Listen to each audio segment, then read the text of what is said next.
You know, I'm something of a Portal master myself, so I've been a huge fan of the Portal games for a long time, as far back as I can remember. I think Portal 2 was the first story-based game I ever beat on PC. So I started with the absolute best, I beat that, and then I was like, why would I play anything else? I've already played the best game, ever made. So I just kept playing it, and beating it, and I eventually played the first game as well, and then I played Stories Mel, and then Aperture Tag, and finally Reloaded. If you thought Stories Mel was a hard game, just try to play Reloaded, seriously. If you want some more non-canonical story between Portal 1 and 2, you've got Stories Mel. If you want that true Portal challenge, you've got Reloaded, and if you want something in the middle, you've got Aperture Tag. I'd wager that's a pretty fair assessment of the main mods. Or you could be a madman and try to play Wheatley's Unscientific Tests, a bundle of community maps. I played part 1 and immediately called it quits. Holy shit, that is hard. But anyways, when I heard there was yet another mod coming out, this one with full voice acting, original mechanics, and possible non-canonical story relevance, I was freaking hyped. Portal Revolution was looking to be the beginning of the next generation of Portal mods. So, how do we know if it lives up to the hype? Lucky for us, I've created a scoring list based on many aspects of this game. So let's run through them one by one and we'll see how it stacks up against the other mods. To give you an idea of the level of quality presented here, let's go.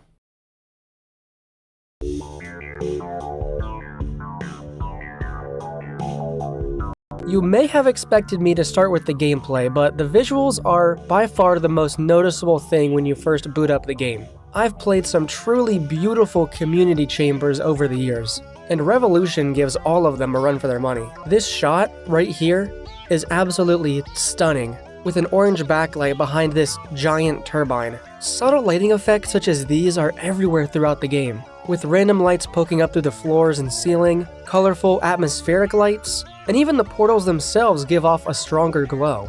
Now, I do have to mention, these advanced lighting and texture effects do put a noticeable strain on performance. I have a pretty high-powered PC, and even I have to bump down the resolution for this game to run as smooth as butter. I'm not like a true PC gamer, though, and I only have a Lenovo PC, no RGB desktop computer, and a modified tower and processor. Bumping down the resolution isn't a huge deal for me, so I won't knock it any points for that, and it does give you a lot of things you can turn on and off, which is really nice.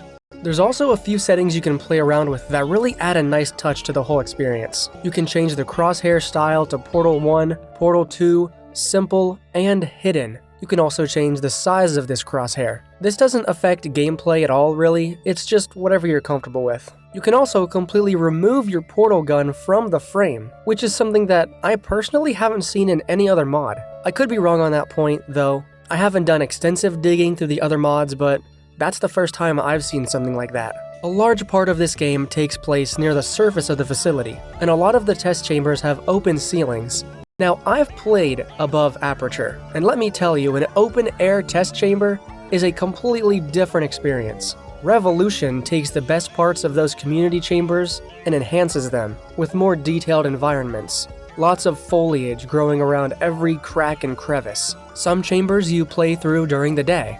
Other times you'll be playing at night. It's great. And some chambers have dilapidated looks just for fun. There's a chamber in Chapter 3 which has half of its floor underwater, cause why not? You can actually walk through this shallow water and it won't kill you. Point is, when I remember this mod, I'm gonna remember the visuals and how stunning they are. Some mods are admittedly hit or miss with how everything looks, and this is definitely the best looking one by far. I've played individual chambers that do look better, with really impressive lighting, but when it comes to fully packaged games, Revolution definitely takes home the award for Best Dressed.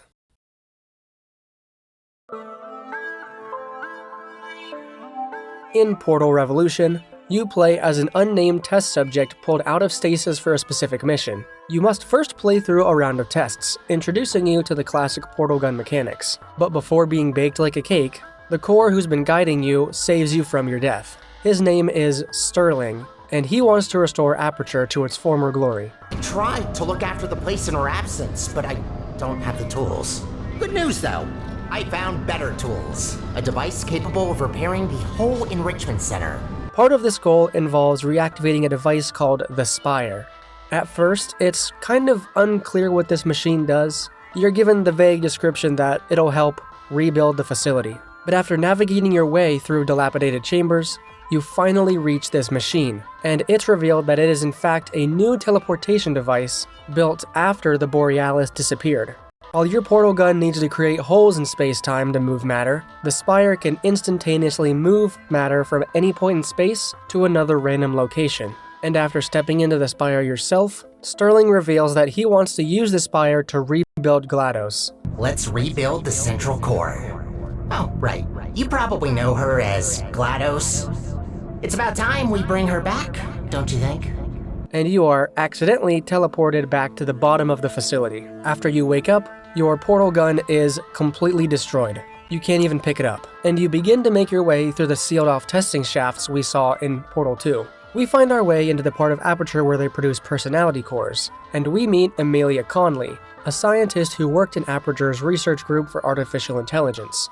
She unwillingly had her brain scanned and put into a personality core, and she guides you through more rounds of tests, making your way back up to the surface. Once there, you face Sterling, and you try to put a stop to his plan. With Amelia's help, you're able to prevent Sterling from restarting the Spire and rebuilding GLaDOS. Unfortunately, at the very end of the game, the Spire activates anyway and teleports that entire chunk of the facility straight to the moon, where Amelia finds you and puts you in an indefinite stasis. The end. So I just gave you like an extremely bare-bones rundown of the game's main story, but seeing it play out in real time is so cool. Everything contained within this game is technically non-canon, as all these mods aren't officially endorsed by Valve, but it might as well be. This game touches on the creation of personality cores, the creation of GLaDOS, how her remains might have found their way back inside the facility, and many other things. Even the Borealis and Black Mesa both get a mention, which is awesome. The story itself is also relayed to us at a perfect pace, slowly being expanded upon between test chambers. You'll play like 5 to 10 chambers using new mechanics, which we'll get to, and then you'll spend a while exploring the unseen parts of the facility, just trying to get to the new set of chambers. For example, right after you get the dual portal gun in Chapter 3, the elevator breaks down and you have to explore a bit to find the next chamber. It's all perfectly balanced. While other mods like Reloaded are strictly testing, Revolution caters to those fans who just want to explore a bunch, a camp which I am absolutely a part of. Nothing overstays its welcome, and it ensures that you never get sick of solving these tests. And it's a really fun story too. Getting to meet new personality cores who aren't immediately trying to kill us, watching those cores interact with each other with their differing philosophies on whether or not GLaDOS should be resurrected, it's all really fun stuff. If I had one small criticism, I'd say the ending feels a bit rushed, admittedly. The boss fight at the end is amazing. It doesn't repeat the same fight from the first 2 Portal games, but the actual way the game ends is rushed through and leaves the player confused while watching the credits. There is an after-credits scene, but in my opinion, it should really go before the credits, because watching it is really critical to understanding how the game ends and why it ends like that. You don't see that you're on the moon until after the credits roll, which is a cool reveal, I grant you. I was just left kinda confused before I saw it. Again, minor criticism, and it didn't really affect my overall enjoyment of the game.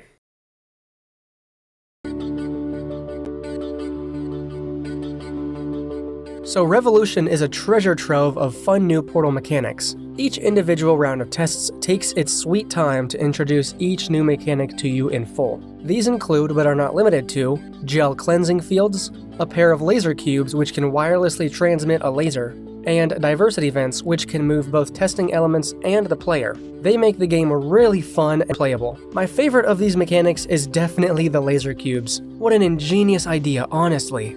Some chambers are simple, where you move the cube in front of the receiver. Others are much more complicated, where you need to route it through a set of portals, but only after you use it to activate a lift to get to the exit. It gets pretty complicated, but not so complicated that you rage quit. Speaking of which,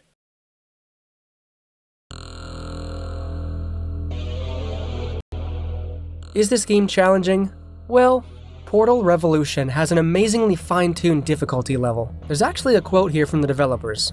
Portal Revolution's puzzle difficulty starts where Portal 2 stops, but fear not. all new mechanics and advanced portal tricks are taught to you. We have ensured through rigorous playtesting that every player can solve the puzzles. Although very few chambers require portals to be fired mid-air, no puzzles require advanced, tricky movement. Which, believe me, is really nice. I'd consider myself experienced when it comes to solving portals test chambers across all mods.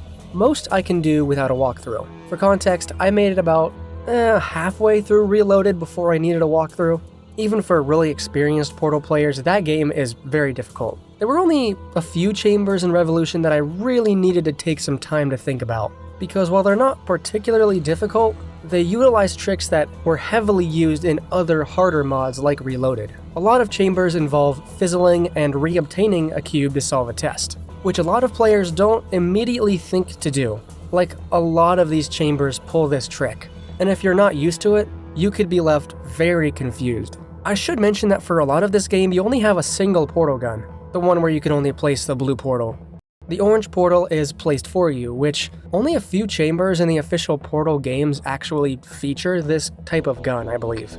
It allows the player to get comfortable with just shooting a single portal for a while. Then they introduce the dual gun. One particular test I was stuck on for about an hour was this one, where the final solution requires you to rest a cube on an inactive faith plate, then reset the chamber's power to then activate the plate, sending the cube towards the exit. It's those extremely outside-the-box solutions that really get you. It's the perfect level of challenge for any Portal player. Newbies might find it hard to figure this stuff out at first, and it may take them a bit more time, but they eventually will get it. More experienced Portal thinkers will probably grab onto these ideas pretty quickly, but they'll still have a lot of fun. It's the best difficulty we could have ever asked for, honestly.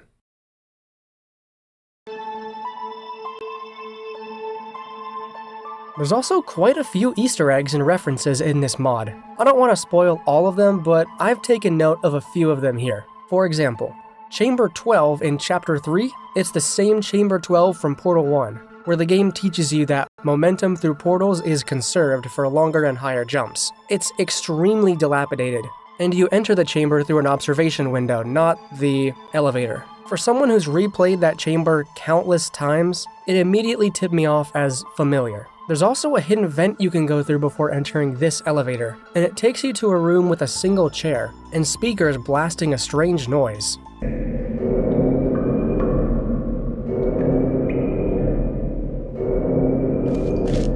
You can't interact with this door or this intercom. It's honestly really eerie, and if someone knows if this is a reference to something or why it's here, please let me know in the comments. It might be from that Ratman Portal comic or something. Also, the dual portal gun you get in Chapter 3 has part of its shell missing, since it's just been sitting in this open air for 60,000 years, give or take. Just a cool little detail I didn't notice on my first playthrough. There are so many more Easter eggs, but I don't want to spoil all of them. In conclusion, how does Revolution stack up against the other mods? I'm just gonna get this out of the way real quick. It's most definitely the best looking mod by far. They all look fantastic in their own right, but Revolution just really takes it to the next level with its subtle glow effects and complex lighting. But it's not just the lighting. A lot of these behind the chambers areas look fantastic, with that retro machine architecture we all fell in love with after Portal 2. For the story, I really enjoyed my time with Revolution. It is extremely well paced, with a significant non-canon lore drop in almost every single chapter. This game even allows you to drop into a chapter at specific points using sub-chapters, which is absolutely something I wish the mainline Portal games had. I appreciate how the ending was unique, and how the boss fight was especially creative. I would still give the gold medal for Story to Story's Mel for its mind-blowing ending, with cinematic cutscenes to boot, but Revolution definitely gets the silver medal for this one. The new mechanics are fascinating and they're all taught to you rigorously. The laser cubes are still my favorite, although the others are brilliantly worked into the test chambers in their own ways. Seriously, whoever came up with the idea of these active waterfalls as a legitimate test mechanic, clap and a half to you. All of these mechanics together barely edge out Reloaded for the coolest new ways to solve portal tests. That third portal is such a mind blow though, and it deserves its own special praise for making these chambers especially mind-melting. Lastly, the difficulty level is just perfect. No complaints at all. It was relatively easy to finish this game over the course of just 3 or 4 gaming sessions, with about 6 or 7 hours of total playing time. This mod is free, by the way, and 7 free hours of new, grade A Portal content is always a win. While I do love Reloaded for its difficulty, it's definitely showing off a bit, and Revolution strikes that perfect balance where it's still replayable. A major problem I have with Reloaded is that it gets so hard, I just can't go back and replay it without immediately giving up. So Revolution definitely gets the cake on this one. Overall, my ranking goes as follows. In last place would be Aperture Tag. Still a blast to play in its own right, but sometimes that game lacks a bit of polish. Still really good though, and it's only last place because the others are so high. Third place is Reloaded. Immensely difficult, but still really cool. This one definitely has a bit more polish, and that ending cutscene music is so bumpin'.